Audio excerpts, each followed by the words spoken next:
পারবে না, তোমাদের ধ্বংস করতে পারবে না।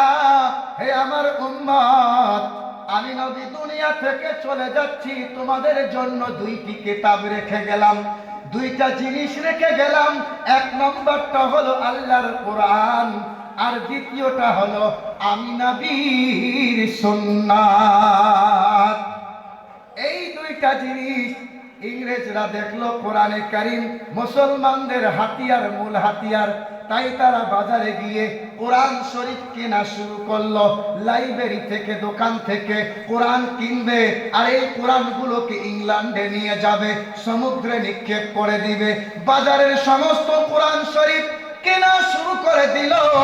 একজন মৌলানা সাহেব গিয়ে ইংরেজকে বলছে, ও ইংরেজ রে, এই কোরআনগুলোকে কোথায় নিয়ে যাচ্ছ, তোমরা কোরআন করবা কি?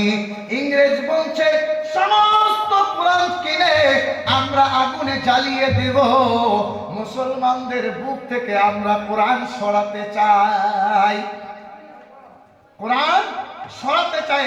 সারা পৃথিবীর মানুষ হযরতে মুহাম্মদুর রাসূলুল্লাহ সাল্লাল্লাহু আলাইহি ওয়াসাল্লামের জামানা থেকে মুসলমান যাতে কোরআন পড়তে না পারে এর জন্য ষড়যন্ত্র করেছিল আবু সুফিয়ান, উতবা ইবনে রাবিয়া আর আপনার আবু জেহেল।